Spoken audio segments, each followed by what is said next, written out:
They say that when you're really good, you're always looking. And given the current economic climate, looking for new opportunities and staying prepared for sudden employment changes is crucial for job stability and career progression.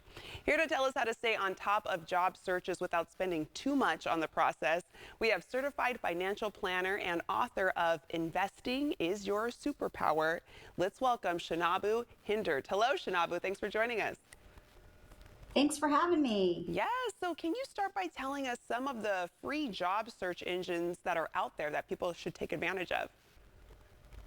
Definitely hop on LinkedIn, check out Glassdoor. You can find job listings, company reviews, which is really helpful. Mhm. And Indeed also has a salary finder tool. So you can search a job title in a specific location, or if you're just looking at an industry. So you get an idea of what is the average salary. And this is helpful not only during your job search, but when you get to the table of salary negotiations, you're not coming out of left field and you've done your due diligence. Yeah, and it's nice when you can know already what the salary is up front, like you mentioned, using those search engines so you kind of make sure you're looking for something that's fit for you.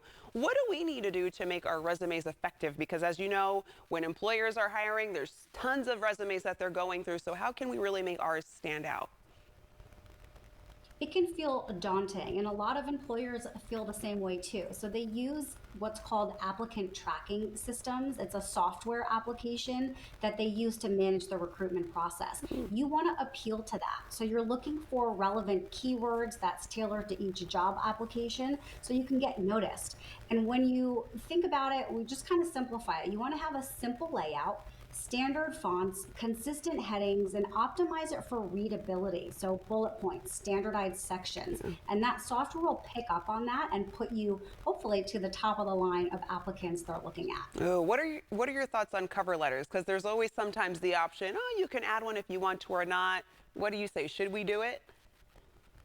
If they're giving you the option to add it, take it and personalize it. When you are doing that, you want to pull out again these keywords and talk about what skill sets you have would be great for that job. And they know that you took the extra step, that it wasn't an Yeah. automatic application. Yeah. You took the time. You're not doing the copy and pasting. You have to figure out what you're going to say to each specific job. We've heard the phrase, your network is your net worth. How can we build our network to lead to more opportunities?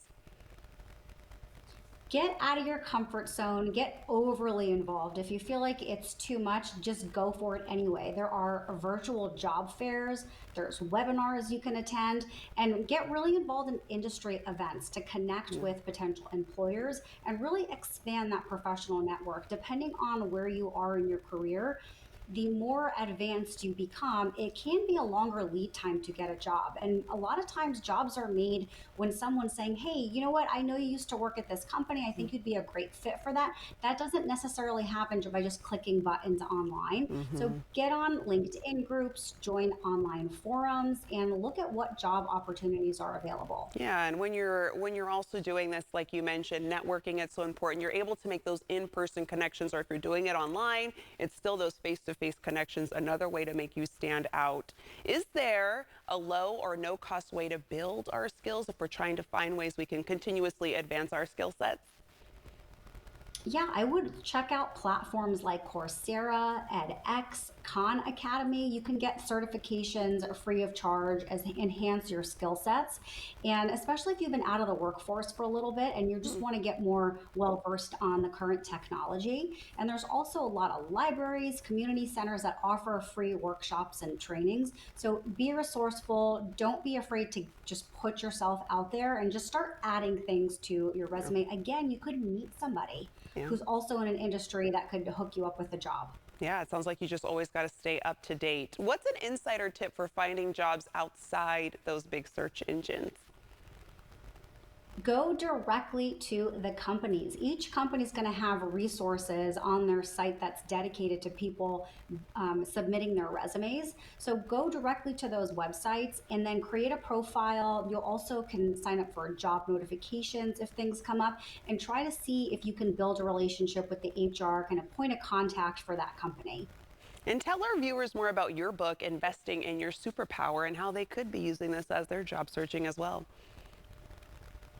I think there's a lot of these mental hurdles we put in the way of getting started with investing. We sometimes feel like we have to make more money or we need more money. And the whole purpose of this book is just to get started.